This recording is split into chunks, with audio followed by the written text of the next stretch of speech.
এবার আওয়ামী লীগের খেলা শুরু। সেনাপ্রধানের কঠোর নির্দেশে একে একে এইমাত্র পদত্যাগ করলো সব উপদেষ্টারা। দেশ থেকে পালানোর পরিকল্পনায় ডক্টর মোহাম্মদ ইউনূস ব্যর্থ। ফাইনালি দেশ এবার আওয়ামী লীগের দখলে। বিস্তারিত আপনাদেরকে প্রমাণ সহকারে এই ভিডিওর মাধ্যমে দেখিয়ে দেবো, না টেনে ভিডিওটি শেষ পর্যন্ত দেখতে থাকুন। আমরা এখানে সরাসরি দেখতে পাচ্ছি গোপনে কঠোর নিরাপত্তার মধ্যে দেশ ছাড়তে দেখা যাচ্ছে ডক্টর ইউনূসকে। সেনাবাহিনীর করা নিরাপত্তার মধ্যে দিয়ে অবশ্যই দেশ ছাড়তে দেখা যাচ্ছে ডক্টর ইউনূসকে। তাহলে কি প্রধান উপদেষ্টা ডক্টর মোহাম্মদ ইউনূস পদত্যাগ করবেন, এমন একটা শঙ্কার কথা বলেছেন এবি পার্টির চেয়ারম্যান মুজিবুর রহমান মঞ্জু। আজকে নির্বাচন দিয়েছে এবং নির্বাচন সকল দলকে অংশগ্রহণ করতে দিতে হবে। কেন আওয়ামী লীগ করতে পারবে না? আওয়ামী লীগের নামে তো সমানে মিথ্যা অপপ্রচার করেছে। মানুষ হয়তো সাময়িকভাবে বিভ্রান্ত হয়েছিল, এখন তো মানুষ বাস্তব অবস্থা বুঝতে পেরেছে। শুধু আওয়ামী লীগ ইলেকশন করলে আওয়ামী লীগ ভোটে জিতে যাবে এই ভয় আওয়ামী লীগকে তারা নিষিদ্ধ করেছে, ছাত্রলীগকে নিষিদ্ধ করেছে এবং আওয়ামী লীগ ইলেকশন করতে দেবে না। তাহলে কিসের গণতন্ত্র আনলো তারা? কিসের মানবাধিকার আর কিসের কি? ইউনূস তো সব থেকে বড় ফ্যাসিবাদ এবং সব থেকে বড় জুলুমবাজ। কারণ সে ক্ষমতা আসার পর থেকেই মানুষের মৌলিক অধিকার নাই, বিচার চাওয়ার অধিকার নাই, তাদের খাবার দাবার বাসস্থান নিরাপদে বাড়িতে ঘুমাবে সে ক্ষমতাটুকু নাই। বড় দল দুটো বাংলাদেশে, একটি আওয়ামী লীগ আর একটি বাংলাদেশ জাতীয়তাবাদী দল বিএনপি। আওয়ামী লীগকে সম্পূর্ণ অন্যায়ভাবে অংশগ্রহণ থেকে বিরত রাখা হচ্ছে আসন্ন ত্রয়োদশ জাতীয় সংসদ নির্বাচনে। আওয়ামী লীগের নেতৃত্বে শেখ হাসিনা সরকারকে ক্ষমতাচ্যুত করার জন্য যে ভয়ঙ্কর সন্ত্রাস সৃষ্টি করা হয়েছিল দেশি বিদেশি অস্ত্র, অর্থ আর প্রশিক্ষণের মাধ্যমে, তাকেই আপনারা নাম দিয়েছিলেন জুলাই বিপ্লব। গণ অভ্যুত্থানও বলেছেন কেউ কেউ, গণ আন্দোলন তো বলেন ইত্যাদি ইত্যাদি। রাষ্ট্রকে অস্থিতিশীল করে তুলে একটি সরকারকে ফেলে দেওয়ার দেশি বিদেশি অংশীদারিত্বে ঘটা সন্ত্রাস যে বিপ্লব নয় বা গণ অভ্যুত্থান নয়, সে কথা বহুবার বলেছি। জানিয়ে দেব এইমাত্র পাওয়া হাতে থাকা সর্বশেষ আপডেট সংবাদ। এতক্ষণ শুনছিলেন সংবাদ শিরোনাম, এবার থাকছে বিস্তারিত। প্রিয় দর্শক, ইতিপূর্বে যে ভিডিওর স্ক্রিপ্টগুলো আপনারা দেখে ফেলেছেন, ইতিমধ্যেই কিন্তু বুঝে গেছেন যে আজকের ভিডিওটা কি সম্পর্কে হতে চলেছে এবং ঠিক কোন দিকে ইঙ্গিত করছে। তাই আমি আর কথা বাড়াবো না, আপনাদেরকে কিন্তু সেই কাঙ্ক্ষিত ভিডিওটার দিকে নিয়ে যাবো। তার আগে একটা ছোট্ট রিকোয়েস্ট করে থাকবো, আপনি যদি এই চ্যানেলে এখনো নতুন হয়ে থাকেন তাহলে অবশ্যই চ্যানেলটাকে সাবস্ক্রাইব করে আমাদের সাথে থাকবেন, যাতে করে এমন নতুন নতুন আপডেট নিউজ সবার আগে আপনাদের হাতে পৌঁছে দিতে পারি। তাহলে চলুন এ বিষয় নিয়ে রাজনৈতিক বিশ্লেষকরা কি বলেছে আগে সেই ভিডিওটা দেখে নেবো, তারপরেই কিন্তু মূল ভিডিওটা আপনাদেরকে দেখে দেবো। চলুন কথা না বেরিয়ে পরে ভিডিওগুলি দেখতে থাকে।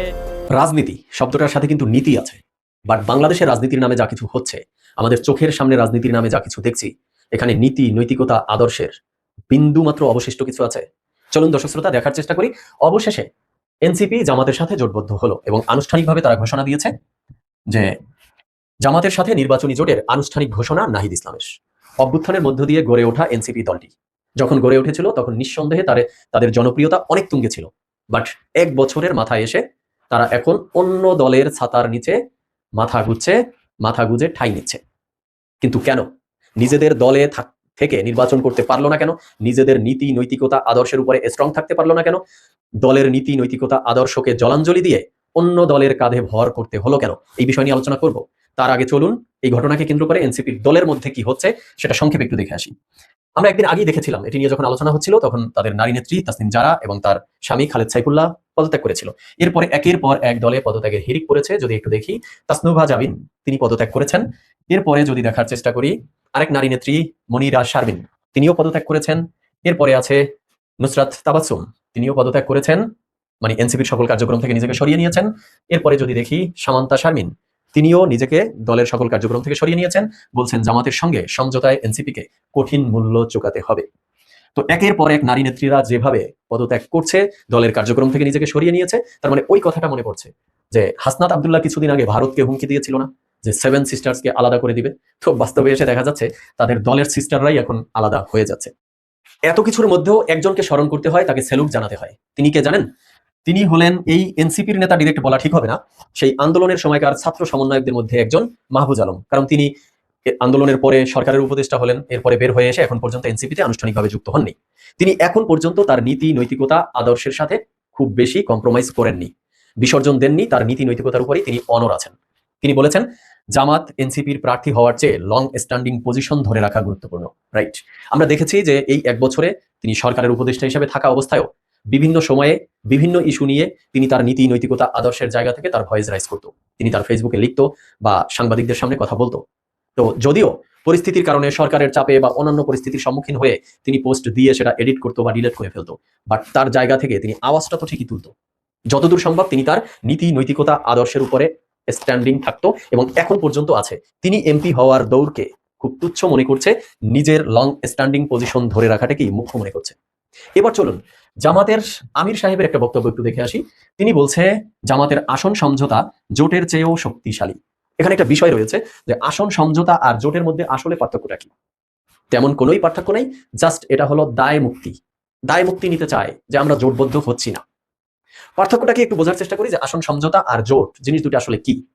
আমরা জানি কিছুদিন আগে ইলেকশন কমিশন তাদের আরপিওর 21 অনুচ্ছেদ সংশোধন করে সেখানে বাধ্যতামূলক করে দিয়েছে যে জোট যতগুলো দল নিয়েই হোক না কেন, প্রত্যেকটা দলের যে ইন্ডিভিজুয়াল প্রতীক আছে, মার্কা আছে, সেই মার্কাই তাদেরকে নির্বাচন করতে হবে। এই নিয়মটা এখনই চালু হয়েছে, আগে ছিল না। কারণ আগে যদি আমরা একটু স্মরণ করি যে বিএনপির সাথে যখন জামাত জোটবদ্ধ হয়েছিল তখন কিন্তু জামাত ধানের শীষ প্রতীকে নির্বাচন করেছিল। তার মানে তখনকার সময়ে এই আরপিওর 21 অনুচ্ছেদ সংশোধনের পূর্বের সময়ে আসন সমঝোতা আর জোটের মধ্যে একটা বড় পার্থক্য ছিল, যে জোটের ক্ষেত্রে বড় একটা দলের প্রতীক নিয়ে সবাই নির্বাচন করতে পারতো, আর আসন সমঝোতা মানে হলো যার যার দলের প্রতীক নিয়ে শেষে নির্বাচন করবে। বাট এখন এই আরপিওর 21 অনুচ্ছেদ সংশোধন করার পর যাহাই আসন সমঝোতা তাহাই জোট, কোনো পার্থক্য নেই, সবাইকেই যার যার দলের প্রতীক নিয়ে নির্বাচন করতে হবে। যদি আরেকটু সহজ করে বলি, জোট মানে হলো বিয়ে, আর আসন সমঝোতা মানে হলো উইদাউট বিয়ে একত্রে থাকা, যেটাকে লিভ টুগেদার বলা হয়। তার মানে বিয়ের ক্ষেত্রে অনেক প্রসিডিউর মেনটেন করতে হয়, কিন্তু বিয়ের পরে যা করা হয় আসন সমঝোতার ক্ষেত্রে তেমন কোনো প্রসিডিউর লাগে না, কিন্তু কাজটা ঘুরে ফিরে ওই একই কাজ। মনে হয় সহজে বোঝাতে পারছি। এবার আসি ডিরেক্ট হিট দ্য পয়েন্টে। Hit the point number 1। NCP যখন গঠিত হলো তখন তাদের জনপ্রিয়তা এক কথায় তুঙ্গে। তাহলে 1 বছরের মাথায় এসে এই নির্বাচনের সময় তারা তাদের দলের নীতি নৈতিকতা আদর্শের উপরে স্ট্রং থেকে নির্বাচন দলগতভাবে কেন করতে পারছে না? কেন অন্য দলের আশ্রয়ে অন্য দলের কাঁধে উঠে তাদেরকে নির্বাচন করতে হচ্ছে? দুইটা কারণ। ফার্স্ট কারণ হলো তাদেরকে ক্ষমতার লোভে পেয়েছে, ক্ষমতায় যেতে হবে, এমপি হতে হবে। এই লোভে পড়ে কেমনে শর্টকাটে এমপি হওয়া যায়, শর্টকাটে ক্ষমতায় যাওয়া যায়, এই জন্য তারা অন্য দলের উপরে ভরসা করছে। আর দ্বিতীয় কারণ হলো তারা নিজেদের দলের উপরে স্ট্রং থেকে নির্বাচন করলে একটা আসনও পাবে না, সেটা তারা বুঝে গেছে। কারণ দল গঠনকার সময়ের যে জনপ্রিয়তা তাদের ছিল, সেই জনপ্রিয়তা এখন একদম ভাটি লেগে গেছে, জনসমর্থন তাদের নেই বললেই চলে। জনগণ তাদের উপর থেকে আস্থা হারিয়ে ফেলেছে। এবার আসি হিট দ্য পয়েন্ট নাম্বার 2, যে জনগণ তাদের প্রতি আস্থা হারিয়ে ফেললো কেন? কারণ 24-এর অভ্যুত্থানের পর যে নতুন নতুন স্বপ্ন, নতুন নতুন আশ্বাস জনগণকে তারা দিয়েছিল, নতুন নতুন প্রতিশ্রুতি দিয়েছিল, তার একটাও তারা রক্ষা করতে পারেনি। যদি উল্লেখযোগ্য কয়েকটা বলি, দুর্নীতিমুক্ত দেশ গড়বে, অথচ দুর্নীতির এমন কোনো সেক্টর নাই যেখানে তারা দুর্নীতি করেনি। তাদের মধ্যে যারা সরকারে ছিল ছাত্র উপদেষ্টা হিসাবে, তাদের বিরুদ্ধেও অসংখ্য দুর্নীতির অভিযোগ, চাঁদাবাজির অভিযোগ। যারা বাহিরে প্রেশার গ্রুপ হিসাবে ছিল তাদেরও সেম অবস্থা, দুর্নীতি, চাঁদাবাজি, অন্যায়, অনিয়মের পাহাড় সম অভিযোগ তাদের বিরুদ্ধে। তারা বলেছে শাসন ব্যবস্থাকে স্বাধীন করবে, অথচ পুলিশের কাছ থেকে তাদের নেতাকর্মীরা অপরাধ করলে তাদেরকে ছাড়িয়ে নিয়ে আসতে যায় তারা। বিচার ব্যবস্থাকে স্বাধীন করবে, অথচ বিচার ব্যবস্থাকে তারা তাদের হাতের পুতুল হিসাবে নাচিয়েছে। সর্ব সেক্টরে এমন কোনো অন্যায়, অনিয়ম, আকাম কুকাম নাই যে এই 1 বছরে তারা করেনি। এরপরে তারা কি বলেছিল? তাদের দলটি হবে সেন্ট্রিস্ট, মধ্যমপন্থী, বাংলাদেশপন্থী। তারা অতিরিক্ত বাম ঘেঁষাও হবে না, তারা অতিরিক্ত ডান ঘেঁষাও হবে না। কিন্তু সেই নীতি নৈতিকতা আদর্শ রাখতে পারলো কই? এখন তো ঠিকই গিয়ে নিজের দলের নীতি নৈতিকতা আদর্শ জলাঞ্জলি দিয়ে অন্য দলের ছাতার নিচে গিয়ে আশ্রয় নিয়েছে। হিসাব এবার বরাবর। এবার আসি হিট দ্য পয়েন্ট নাম্বার 3। জোট হবে ভালো, জামাতের সাথেই কেন? কয়েকটা কারণ আছে এর মধ্যে। উল্লেখযোগ্যভাবে বলি যে তাদেরকে যে ক্ষমতায় যাওয়ার লোভে ধরেছে, এমপি হওয়ার লোভে ধরেছে, সেখানে আসন কোন দল থেকে তারা বেশি পাচ্ছে এটা তাদের কাছে এখন প্রায়োরিটি পাবে। বিএনপি, জামাত দাঁড়ে দাঁড়ে দৌড়িয়েছে কয়েকদিন, বিএনপি থেকে খুব বেশি আসন পাওয়ার আশ্বাস তারা পায়নি। সেই তুলনামূলকভাবে তারা জামাতের কাছ থেকে আসন পাওয়ার সম্ভাবনা বেশি পেয়েছে। এখন পর্যন্ত জানা যাচ্ছে 30টির মতো আসন তারা পাবে। তার মানে আসন বেশি পেলে এমপি বেশি হতে পারবে, এই একটা বিষয়। আরেকটা উল্লেখযোগ্য বিষয় হলো যে জামাতের সাথে এনসিপির একটা আত্মিক সম্পর্ক ছিল, বিভিন্ন মহল থেকেই এই আলোচনাটা ছিল। তো যার সাথে যার আত্মার সম্পর্ক, তার সাথেই তো তার হাসর নাসর হবে। তো এই বিষয়টা প্রমাণিত হলো, এই জন্যই তারা জামাতের সাথে যুক্ত হয়েছে। এবার আসি direct hit the point number 4। বেশি আসনের আশায়, এমপি বেশি হওয়ার আশায় জামাতের সাথে যুক্ত হলো, বাট কয়টা আসন থেকে তারা নির্বাচিত হয়ে আসতে পারবে সেই ক্ষেত্রে তাদের চিন্তাধারাটা কি একটু দেখে আসি। বলছে নির্বাচনে যাদের জয়লাভের সম্ভাবনা থাকবে তাদেরকেই প্রার্থিতা দেয়া হবে, এই আশায় বসে আছেন এনসিপি। জামাত আপনাদেরকে এমন আসন দিবে যেই আসনে জামাতের নির্বাচিত হয়ে আসার সম্ভাবনা নেই। জামাতের যেখানে ভোট ব্যাংক বেশি, যেখানে জামাতের প্রার্থী নির্বাচিত হওয়ার সম্ভাবনা আছে, ওই আসন কোশ্চেন কালেও আপনাদেরকে দিবে না। সেই আশায় ঘুম নষ্ট করে এনসিপি আপনাদের লাভ নেই। তার মানে বিষয়টা কি দাঁড়ালো? যে আপনাদের ভোট ব্যাংক তো এমনিতেই তলানিতে, জনগণের সমর্থন আপনাদের প্রতি নেই। তো আপনারা তো জামাতের উপরে ভরই করেছেন, জামাতের ভোট দিয়ে যদি আপনারা এমপি হয়ে আসতে পারেন, তো জামাত তো আপনাদেরকে ওই আসনেই প্রার্থী দিবে, ওই আসনেই আপনাদেরকে ছাড় দিবে যেই আসনে জামাতেরই আসলে ভোট নেই। যদি একটু বাস্তবে দেখি আমরা, চলুন। জোটের প্রার্থী নাহিদকে আসন ছেড়ে দিয়ে অভিনন্দন জানালেন জামাতের আতিকুর রহমান ঢাকা 11 আসন থেকে। তো ঢাকার 11 আসন থেকে এনার জিতে আসার কোনো সম্ভাবনা আছে? আপনারাই বলতে পারবেন। তো আসন ছেড়ে দিচ্ছে। এরপরে যদি দেখি হাসনাতকে স্বাগত জানিয়ে নির্বাচন থেকে সরে দাঁড়ালেন জামাত প্রার্থী। তো এই জামাত প্রার্থী কি ওখান থেকে নির্বাচিত হয়ে আসার উপযুক্ত ছিল? আপনারা বলতে পারবেন। Hit the point number 5। এই এনসিপিকে তার দলের স্ট্যান্ড থেকে, তার দলের নীতি নৈতিকতা আদর্শ থেকে বিচ্যুতি হতে হয়েছে। তার অন্যতম আরেকটা কারণ হলো, কিছুক্ষণ আগে বলেছিলাম, শর্টকাট ওয়ে। তারা শর্টকাটে এমপি হতে চায়, শর্টকাটে রাষ্ট্র ক্ষমতা হাতে নিতে চায়, শর্টকাটে কোটিপতি হতে চায়, শর্টকাটে এক কথায় আঙ্গুর ফুলে কলা গাছ হতে চায়। আমরা যদি একটু শুরু থেকে দেখি, প্রথমে অভ্যুত্থান পরবর্তী সময় তারা কি করলো? বৈষম্য বিরোধী ছাত্র আন্দোলনকে বিলীন করে দিল। ছাত্রদের সাথে তাদের আর সম্পর্ক রাখার দরকার নেই, তারা বিশাল কিছু হয়ে গেছে। ডক্টর ইউনূসকে হাত করে কিংস পার্টি গঠন করে শর্টকাটে রাষ্ট্র ক্ষমতা হাতে নেওয়ার চেষ্টা করলো, সেখান থেকে স্লিপ কাটলো, এখন শর্টকাটে এমপি হওয়ার ধান্দায় নেমেছে। তার মানে জনগণকে যে এত এত স্বপ্ন দেখিয়েছিল, তারুণ্যের রাজনীতি, নতুন রাজনৈতিক বন্দোবস্ত, নতুন রাষ্ট্র কাঠামো, এর কোনো কিছুর আর দরকার নাই। মানে তাদেরকে শর্টকাটে আগে এমপি হতে হবে। রীতিমতো জনগণের আস্থা, জনগণের বিশ্বাস, জনগণের সরলতার সুযোগ নিয়ে জনগণের সাথে স্রেফ বেইমানি ছাড়া আর কিছুই না। এবার আসি লাস্ট হিট দ্য পয়েন্ট। নির্বাচন হওয়ার পর যেই দলই ক্ষমতায় আসুক না কেন, আওয়ামী লীগ ওপেন ফিল্ডে চলে আসবে। আওয়ামী লীগের উপরে দমন পীড়ন নির্যাতন যেটা এখন চলছে, নির্বাচনের পরে নির্বাচিত সরকারের আমলে এটা আর থাকবে না। আর আওয়ামী লীগ প্রকাশ্যে চলে আসতে পারলে এই সমন্বয়ক বা এনসিপির যারা যারা আছে, এদের প্রতি পই পই করে হিসাব নেবে। তো আওয়ামী লীগের সেই শোধ নেয়া থেকে নিজেদের পিঠ বাঁচানোর জন্য তারা ভাবতেছে জনসমর্থনও আমাদের নেই, আমরা যে আমাদের নীতি, আমাদের আদর্শ, আমাদের দলের উপরে থাকবো, আসন তো একটাও পাবো না, জনসমর্থনও নাই, তাহলে আমরা পিঠ বাঁচাবো কি দিয়ে? যদি এমন হতো যে জনসমর্থন আছে, আসন পাই বা না পাই, তাহলে তারা ঠিকই দলে থাকার চিন্তা ভাবনাটা করতো, নিজের দলে থেকেই নির্বাচনটা দিত। কিন্তু তাদের টেনশনের বিষয় হয়ে দাঁড়িয়েছে, 1, জনসমর্থন নেই, 2, আসন একটাও পাওয়া সম্ভব নেই। তাহলে পিঠ বাঁচাবে কিভাবে? আওয়ামী লীগ এসে তো একদম পই পই করে শটিং দিবে।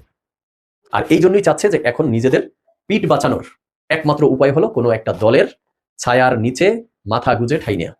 আর সেক্ষেত্রে যেহেতু জামাতের সাথে তাদের একটা আর্থিক সম্পর্ক আছে, তাই হাসর নাসর তাদের সাথেই হচ্ছে। হিসাবটা মনে হয় এবার একদম বরাবর এবং ক্লিয়ার। দর্শক শ্রোতা, আজ এ পর্যন্তই। মতামত আপনারা জানাবেন। সবাই এনসিপি এবং জামায়াতের জোট ঘোষিত হয়েছে গতকাল, নির্বাচনী সমঝোতা এভাবে তারা বলছেন। শুধু এনসিপি না, জনাব ওলি আহমেদের নেতৃত্বাধীন এলডিপি জামায়াতে ইসলামী জোটের সাথে যুক্ত হচ্ছে।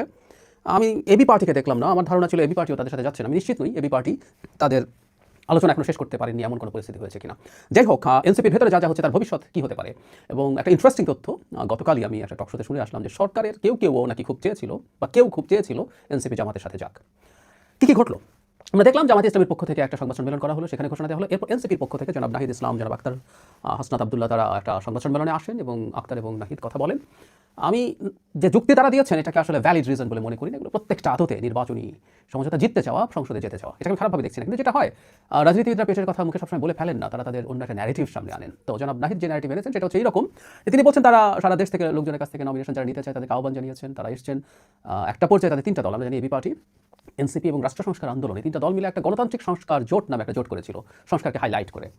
তার পরবর্তীতে উনি বলতে চাইছেন, ওনার বক্তব্য থেকে আমি বলছি যে ওসমান হাদি যখন হত্যাকাণ্ডের শিকার হলেন তখন সব প্রেক্ষাপট পাল্টে গেল, নানা রকম সংশয়, এই বুলেট তাদের দিকে বা অন্য কারোর দিকে আসতে পারে। এই প্রেক্ষাপটে তারা বলছেন যে নির্বাচনটা যেন সঠিক হয়, ঠিক হয় এবং প্রতিদ্বন্দ্বিতাপূর্ণ হয়, সে কারণেই তারা মনে করেছেন এই জোটটা করা দরকার। আই এম নট কনভিন্সড, একেবারেই নই। এমনিতেই যদি বলি, আসলে একটা দল ডিসিশন নিয়েছে, তারা এবারে যতটা সম্ভব ভালো করতে চায় নির্বাচনে, সংসদে যেতে চাইলে পারলে সংসদে যেতে চান, সুতরাং তারা বিএনপির সাথে আলোচনা করবেন, জামায়াতের সাথে আলোচনা করবেন, এটাই স্বাভাবিক ছিল। আসলে এই ন্যারেটিভটা তৈরি করতে হচ্ছে, কারণ হলো যতই হাস্যকর শোনাক, কারণ হচ্ছে তারা নয়া বন্দোবস্তের কথা বলছিলেন, তারা জামায়াতের বিরুদ্ধে আসলে খুবই টাফ কথাবার্তা বলছিলেন রিসেন্ট টাইমসে, খুবই টাফ কথাবার্তা, তাদের 71-এর ভূমিকা নিয়ে, তাদের ধর্মভিত্তিক ফ্যাসিবাদ নিয়ে গুরুত্বপূর্ণ নেতারা কথা বলেছেন।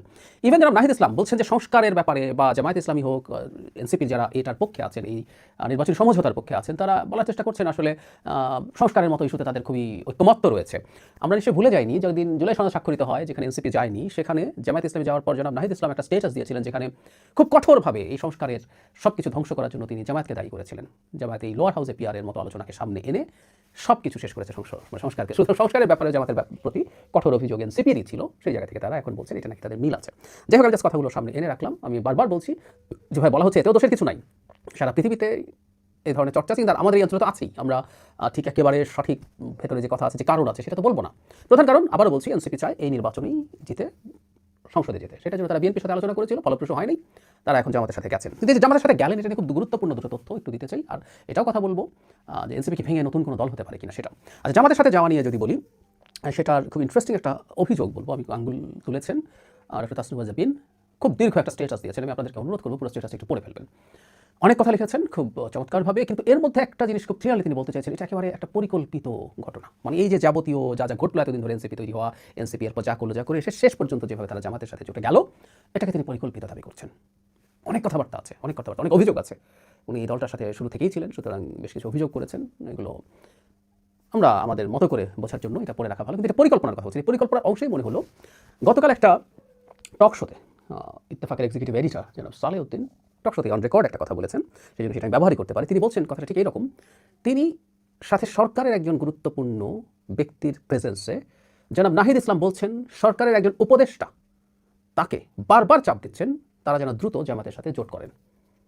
আবারও বলছি, জনাব সালেউদ্দিনের সাথে তার সাথে উপস্থিত ছিলেন এই বর্তমান সরকারের গুরুত্বপূর্ণ একজন ব্যক্তি, এই দুজনের সামনে জনাব নাহিদ ইসলাম বলেছেন সরকারের কোনো একজন উপদেষ্টা তাকে ক্রমাগত নিয়মিত চাপ দিচ্ছেন তারা যেন জামাতের সাথে জোট গঠন করে।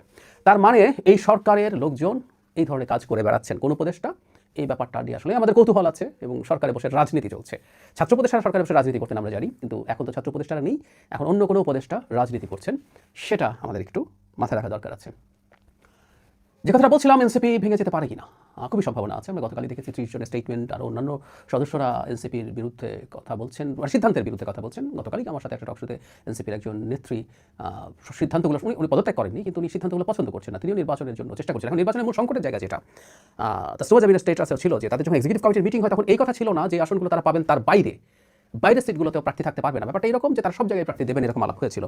এবং যখন মানে এনসিপির দিক থেকে এটাকে শুধু একটা নির্বাচনী জোট বলা হয়, কথাটা আসলে খুব সোজা না, তাই না? কারণ হচ্ছে যখন জোট হয় তখন এনসিপি 30টা আসনে নমিনেশন পেলো, ইসলামী আন্দোলন এর বেশি পাবে, এটা কতটুকু পাবে আমরা নিশ্চিত না, বেশি হবেই। তো এর এনসিপি তার সিটের বাইরে তার কোথাও ক্যান্ডিডেট দিচ্ছে না, তাকে কাজ করতে হবে অন্য দলগুলোর জন্য, জামায়াত ইসলামী, ইসলামী আন্দোলন সহ যারা প্রায় সবই তো আসলে ইসলামিস্ট দল, তাদের যে প্রার্থী আছে তাদের পক্ষে এনসিপিকে ক্যাম্পেইন করতে হবে, এনসিপির পক্ষে তারাও ক্যাম্পেইন করবে, এদের ক্ষেত্রেও তাদেরকে করতে হবে। ফলে যেটা দাঁড়ালো, এনসিপি যে বলছে এটা আদর্শিক না, টু সাম এক্সটেন্ট এটা ওইদিকে চলে যায়। জামাত তার নিজস্ব চিন্তা আছে, এই জোটে জামাতের বাইরে এমন রাজনৈতিক দল আছে যারা কোনো নারী অ্যাঙ্কার থাকলে সেই টকশোতে আসেন না, যাদের সংবাদ সম্মেলনে কোনো নারী সাংবাদিক প্রবেশ করতে পারেন না। সো এনসিপিকে এখন এইসব প্রার্থীর পক্ষেও সেসব এলাকায় কাজ করতে হবে। তাহলে আমরা বুঝতে পারছি এটা এত হালকাভাবে দেখা ঠিক হবে না। যেহেতু যেটা বলছিলাম ভেঙে পড়তে পারে কিনা, তার মানে যেটা দাঁড়ালো যে অনেকে তো নির্বাচন করতে চাইতেন, যে জামাত তাদেরকে ছাড় না দিল, এখন যেটা হতো সেটা হচ্ছে না, বেরিয়ে এসে কেউ স্বতন্ত্র নির্বাচন করছেন আর কেউ নির্বাচনই করছেন না। পরিস্থিতি এখন ওই জায়গায় চলে গেছে। তাসলিমা জামিনের কথা বলছিলাম, তিনি পদত্যাগ করছেন, কিন্তু তিনি পরবর্তীতে স্ট্যাটাস দিয়ে জানিয়েছেন তার রাজনীতি কিন্তু শেষ না। একইভাবে যারা পদত্যাগ করবেনও, তাসলিম যারা কোনো দলে যাননি কিন্তু তিনি নির্বাচন করছেন, ভেরি মাচ পলিটিক্যাল অ্যাক্টিভিটি, এবং যারা বেরিয়ে আসবেন তারা একটা দল করতেও পারেন। যারা মাহফুজ আলম একটা স্ট্যাটাস দিয়েছেন, সেই স্ট্যাটাসের ভিত্তিতে আমরা কথা বলতে পারি। মাহফুজ আলমের স্ট্যাটাসে খুব ইন্টারেস্টিং একটা জিনিস আছে, সেটা হচ্ছে আমরা প্রায় বলতাম তিনি সরকারে বসে আদতে ছাত্রদের দল তৈরির পেছনে কাজ করছেন, এবং দল তৈরি হয়ে যাওয়ার পর তিনি তাদেরকে নানাভাবে সরকারে থেকে নানাভাবে ইনভলভ থাকছেন। এটাকে আমরা আনএথিক্যাল বলছিলাম। খেয়াল করি উনার স্ট্যাটাস এটা আছে। নাগরিক কমিটি ও এনসিপি জুলাইয়ের গঠন মুশারির নেতৃত্বে সংগঠিত হয়েছিল। এই দুটি সংগঠন আমার জুলাই সহযোদ্ধারা থাকায় গত 1.5 বছর, একটু মন দিয়ে শুনবেন, আমি চাহিবা মাত্র তাদেরকে পরামর্শ, নির্দেশনা এবং পলিসিগত জায়গায় সহযোগিতা করেছি। একদম ক্লিয়ারলি বলছেন উনি এই দল তৈরির পেছনে ক্রমাগত কাজ করে গেছেন, বহুবার বলেছি আমরা। দুয়ে তিনি অনেক কিছু বলছেন, নানান রকম ভালো কথাবার্তা ছিল, রাজনৈতিক অর্থনৈতিক বন্দোবস্ত, ফ্যাসিবাদের বিরুদ্ধে সাংস্কৃতিক লড়াই, সামাজিক ফ্যাসিবাদ, ব্লা ব্লা ব্লা, এগুলো উনি বলেছেন, কিন্তু ওরা সহযোদ্ধারা এগুলো ধারণ করতেন। এরপর খেয়াল করে উনি লিখছেন এনসিপিকে একটা বিগ জুলাই আমব্রেলা আকারে স্বতন্ত্র উপায়ে দাঁড় করানোর জন্য আমি সকল চেষ্টাই করেছি, কিন্তু অনেক কারণে সেটা সম্ভব হয়নি। এনসিপিকে দাঁড় করানোর চেষ্টা মাহফুজ আলম করছেন সরকারে বসে বসে, স্বীকৃতি দিলেন, তাকে ধন্যবাদ। সো আমরা এতদিন যে অভিযোগগুলো করেছি এগুলো মোটেও ভুল ছিল না, অনেকেই জানতেন। জায়গা একটা ইস্যু না, ইস্যু হচ্ছে তিনি আসলে এই দলে যাচ্ছেন না এরকম বলছেন। আবার একটা পত্রিকা এরকম নিউজ এসছে যেন আসিফ এবং যেন মাহফুজকে কোনোভাবে জামাত নমিনেশন দিতে চায় না, যারা আসিফের বিরুদ্ধে দুর্নীতির অভিযোগ আছে, আমি আবার বলছি অভিযোগ আছে এরকম বলা হয়েছে, আর যারা মাহফুজ মওদুদিবাদের বিরুদ্ধে, জামাতের বিরুদ্ধে খুব টাফ কথাবার্তা বলেছেন এসব কারণে। তো যাই হোক, সেজন্যই কিনা বা নিজে না আমি জানি না, কিন্তু তার লাস্ট প্যারাগ্রাফের দুটো লাইন এরকম, নতুন রাজনৈতিক অর্থনৈতিক বন্দোবস্ত সম্ভব ও বাস্তব, বিকল্প মধ্যপন্থী তরুণ ও জুলাই শক্তির উত্থান অত্যাসন্ন। আগেও তিনি বলছেন এটা শেষ হয়ে যায়নি সম্ভাবনা। তো তাহলে বিকল্প মধ্যপন্থী, আসলে এই জামাতের সাথে যাওয়ায় সবচেয়ে বেশি রিঅ্যাক্ট করছেন এনসিপির মধ্যপন্থী এবং কিছু বামপন্থী মানুষ আছেন, তারা আদতে শেষ পর্যন্ত কতদিন দলে থাকতে পারবেন আমি নিশ্চিত নই। কারণ আমি মনে করি এই জোটটা লম্বা হতে যাচ্ছে। এটা নির্বাচনী জোট বললেও, কারণ আগামী নির্বাচনে বিএনপি জিতছে, খুব কমফোর্টেবলি জিতবে। তারপর আসলে যেটা দাঁড়াবে, বিএনপির বিরুদ্ধে আন্দোলন, আলোচনা, সমালোচনা সব করার ক্ষেত্রে তারা একসাথেই থাকতে চাইবেন, এবং পরবর্তী নির্বাচনে চ্যালেঞ্জ করার জন্য তাদের জোটবদ্ধ থাকাই হয়তো বেটার হবে। সেই বিবেচনায় তারা একসাথে থাকবে। তখন সেই জার্নিতে মধ্যপন্থী যারা আছেন তারা কতটা আসলে থাকতে পারবেন, মানে শুধু জামায়াতে ইসলামী না, এটাতে আমি প্রায় বলছি যে এর আগে যে দলগুলো ছিল এই ইসলামী দলগুলো, এর মধ্যে ডান থেকে বেশ উগ্র ডান পর্যন্ত রাজনৈতিক দল আছে এখানে, তাদের সাথে এনসিপির মধ্যপন্থী বামপন্থীরা খুব বেশি দিন আসলে থাকতে পারবে বলে মনে হয় না। তাহলে এই সম্ভাবনা আছে যে নির্বাচনের আগে হয়তো হবে না, কিন্তু নির্বাচনের পরে এই যে জুলাইয়ের মধ্যপন্থী যে ছাত্ররা আছে তারা একটা নতুন রাজনৈতিক দল তৈরি করতেও পারেন। আর এনসিপির যে অংশটা এখানে থেকে যাবে, আমি মনে করি না এই অংশটা খুব বেশি থ্রাইভ করবে। এই অংশটা আসলে আস্তে আস্তে দুর্বল হয়ে পড়বে, দুর্বল হতে থাকবে। আমি গতকালের ভিডিওতে এটা বলার চেষ্টা করেছি, এটাকে খুব বেশি শক্তিশালী হয়ে উঠতে জামাত দেবে না তার নিজের স্বার্থে, কারণ তাকে ছাপিয়ে চলে যাওয়ার সম্ভাবনা থাকবে। বরং জামাতের একটা যে সারাক্ষণ ধর্মীয় জোট, পুরোটাই একটা ধর্মীয় জোট, এটাকে বিএনপি বাইনারিতে কনভার্ট করে ফেলতে পারতো ইলেকশনে এনসিপিকে নেওয়ার মাধ্যমে, সেটা খানিকটা চাপা দেওয়া গেছে এবং ইন্টারন্যাশনাল কমিউনিটির সামনেও দেখানো যাবে যে এটা ঠিক সেই অর্থে ধর্মীয় দল বা ইসলামী দলের একটা জোট না, এর বাইরেও মধ্যপন্থী মধ্যডান দল আছে, এটার বেনিফিটটা তারা নিয়ে নিতে পারলো। সো জামাত গেইন করেছে, এনসিপির জন্য ভালো কিছু হয়নি, যদিও সবকিছু ভবিষ্যৎই বলবে। দর্শক, এই ভিডিওটা আপনাদের কাছে কেমন লাগলো? যদি বিন্দু পরিমাণ ভালো লেগে থাকে তাহলে অবশ্যই চ্যানেলটাকে সাবস্ক্রাইব করে আমাদের সাথে থাকবেন, যাতে করে এমন নতুন নতুন আপডেট নিউজ সবার আগে আপনাদের হাতে পৌঁছে দিতে পারি। তাহলে সবাই ভালো থাকবেন, সুস্থ থাকবেন। দেখা হচ্ছে পরবর্তী কোনো আপডেট নিউজ নিয়ে।